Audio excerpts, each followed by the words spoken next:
CAA number 3 Historical Timeline.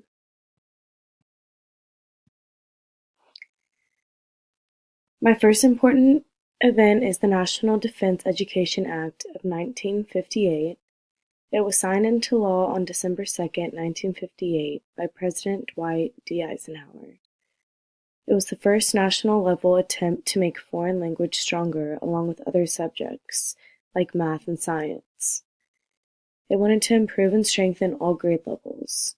It wanted to encourage students to continue school beyond high school as well. My second one is the Bilingual Education Act. It could also be the title of the ESEA. It was a law signed by President Lyndon B. Johnson, making a commitment to assist students with limited English skills. The first United States federal legislation that recognized the needs of limited English-speaking ability students. It authorized resources to support educational programs. It trained teachers and aides. It developed instructional materials and encouraged parental involvement.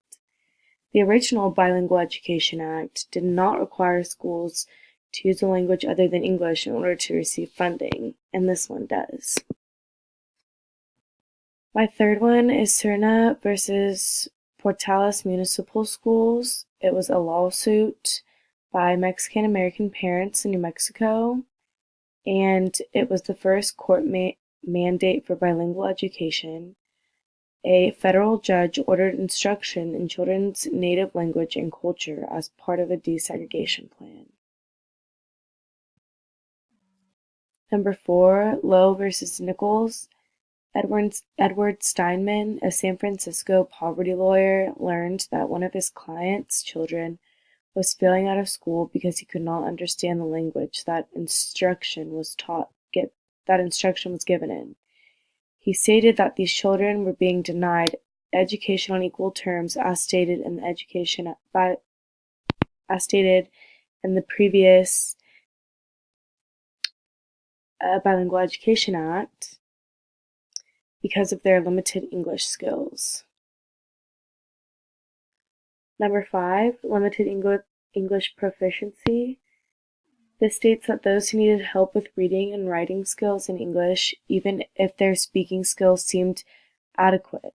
It allowed up to 40% enrollment of English-speaking children in bilingual programs as a way to assist LAP students in learning English.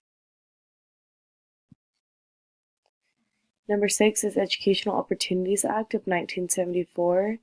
And this states that it requires school districts to take appropriate action to overcome language barriers that impede equal participation by its students in its instructional programs, which is really important for students in the classroom. This will help them a lot. Number 7, Civil Rights Act of 1964.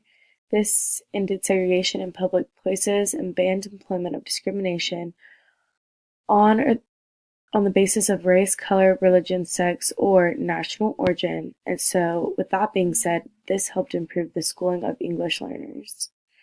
Along with the Civil Rights Act of 1964, we go on to number 8, Elementary and Secondary Education Act of 1965, which also helped improve the schooling of English learners because it was passed as a part of Lyndon B. Johnson's War on Poverty.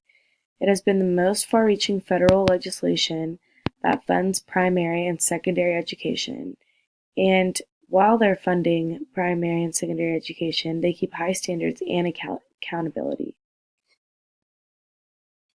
Number 9, the Consent Decree. ASPRA, a Puerto Rican advocacy group, sued New York City on behalf of the 150,000 Hispanic students that were not heard. In 1974, it won a court-approved settlement guaranteeing bilingual instruction for the city's Spanish-dominant children, which is really important because this allowed children in New York to actually have an opportunity in the schools. Number 10, law regulations. This states that bilingual education would be mandated in all schools where at least 25 LEP children of the same minority language group were enrolled in 2 consecutive grades in elementary or middle schools. And here's my works cited and the websites I used to find all my information.